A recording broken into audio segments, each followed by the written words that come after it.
Hi, நம்ம இன்றைக்கி ஒரு இன்ட்ரெஸ்டிங்கான ஒரு விஷயம் பார்க்கலாம். இங்கே பாருங்கள், இது தக்காளி. இது தக்காளி பழம் எல்லாருக்குமே தெரியும். பட் இதில் ஒரு ஸ்பெஷல் என்ன அப்படின்னா, இது நாட்டு தக்காளி. நாட்டு தக்காளி பார்த்து ரொம்ப நாள் ஆச்சு. இது எங்கே பார்த்தேன் அப்படின்னாக்க, நம்ம மேலவாசலில் ஒரு லேடி கடை வச்சுருக்காங்க, காய்கறி கடை. நான் அவங்கள்ட்ட ரெகுலராக காய் வாங்குவேன். அவங்க பார்த்தீங்கன்னா இந்த சைடில் ஒரு டப்பாவில் ஒரு 5 கிலோ அளவுக்கு காய் கிடந்துச்சு. இது பார்த்தோன்னே கண்டுபிடிச்சி நாட்டு தக்காளியானோன்னா எப்படிமா கண்டுபிடிச்சிங்க அப்படின்னாங்க. அப்படின்னா அதை பார்த்தாலே தெரியுதே அப்படின்னு சொல்லிட்டு இதில் எவ்வளோ இருந்துச்சுன்னாக்கா நான் நல்லதாக பொறுக்கி ஒரு 2.5 கிலோ அளவுக்கு நான் எடுத்துக்கிட்டேன். நாட்டு தக்காளியோட இயல்பு என்ன அப்படின்னா, அதுக்கு முன்னாடி தக்காளி நம்ம நாட்டு காய்கறியே கிடையாது. இது சவுத் அமெரிக்கால தாயகமா உள்ள ஒரு காய்.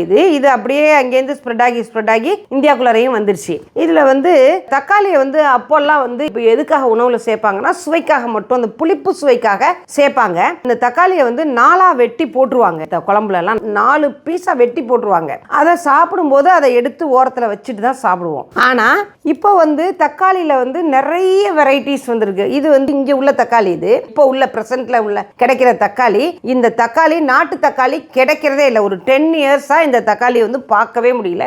எங்கேயாவது ரேரா கொல்லைகளில் போட்டு இந்த டிராவல் பண்ணிட்டு போகும்போது ரோட்டு ஓரத்தில் வச்சு விற்கிறத பார்த்து எப்பயாவது ஒரு 4 or 5 இயர்ஸ்க்கு முன்னாடி தஞ்சாவூர் ரோட்டில் ஒரு இடத்துல வாங்கினேன். இப்போ அதுக்கு பிறகு இப்போதான் இது கிடைச்சிருக்கு. இது பார்த்தீங்கன்னா இந்த காம்போட இருக்கும். இதை மோந்து பார்க்கும்போது அப்போ அந்த தக்காளியோட ஒரிஜினல் வாசனை. நான் என்ன பண்ணேன், அங்கேயே தண்ணி இருக்கான்னு கேட்டு வாங்கி அப்படியே கழுவிட்டு ஒரு தக்காளி அப்படியே கடிச்சு சாப்பிட்டேன். இந்த நாட்டு தக்காளி பார்த்தோன்னே எனக்கு ஒரே ஆவலாயிடுச்சு. உடனே அவங்க அந்த கடைக்காரங்க என்ன பண்ணாங்கன்னா, நான் சாப்பிட்றத அப்படியே ரசித்து பார்த்தாங்க. பார்த்துட்டு, இல்லைங்கம்மா ஆசையாக இருக்குமா நீங்கள் சாப்பிட்றத பார்த்தோன்னே, எனக்கே ஒன்று எடுத்து சாப்பிடணும் போல இருக்குது அப்படின்னு. இது நாட்டு தக்காளிங்க, இது டேஸ்ட் தெரியும் நல்லா.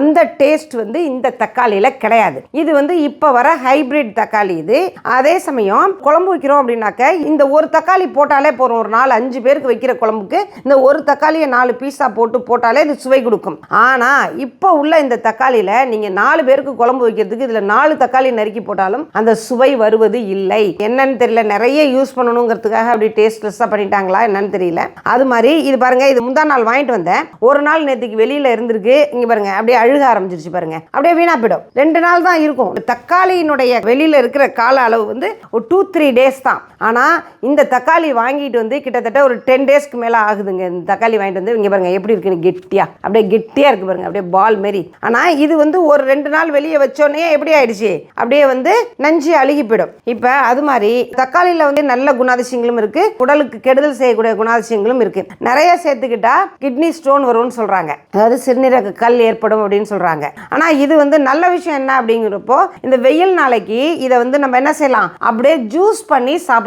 ஜூஸ்னா நீங்கள் உடனே மிக்சியில் போட்டு விதையோட சேர்த்து அரைக்க கூடாதுங்க. கையால் நல்லா பிசைஞ்சு விட்டு நம்ம அதை வடிகட்டிட்டு அந்த தோல், அந்த உலர உள்ள விதைகள் எல்லாத்தையும் வடிகட்டிட்டு அதில் லெமன், சுகர் சேர்த்து நம்ம ஜூஸ் சாப்பிடலாம். தக்காளி ஜூஸ் ஒரு இன்ஸ்டன்ட் வெயிலில் போயிட்டு வரும்போது அந்த எனர்ஜி லாஸை ரீகெயின் பண்ணி கொடுக்கும் இந்த நாட்டு தக்காளி ஜூஸ். ஆனால் இந்த தக்காளி ஜூஸ் என்ன கொடுக்கும்னு எனக்கு தெரியாது.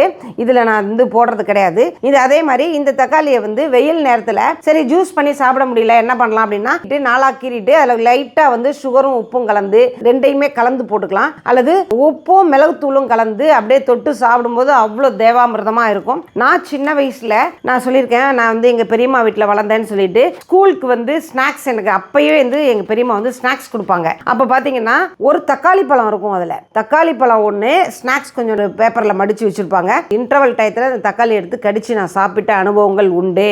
அது மாதிரி தக்காளி இன்னைக்கு ஒரு தவிர்க்க முடியாத உணவாக ஆயிடுச்சு. நம்ம குழம்புல போட்டுட்டு தூக்கி வச்சுட்டு சாப்பிட்ட ஒரு விஷயத்தை இன்னைக்கு என்ன செய்யறோம்னா, கிலோ கணக்கில் அரைச்சு கரைச்சி குடிக்கிறோம், அரைச்சு கரைச்சி கிரேவி செய்யறோம், எல்லாத்துலயும் அரைச்சு ஊத்துறோம். அப்படி அது எந்த அளவுக்கு உடம்புக்கு நல்லது செய்யும் தெரியல. அளவுக்கு மிஞ்சினால் அமிர்தமும் நஞ்சு இல்லையா?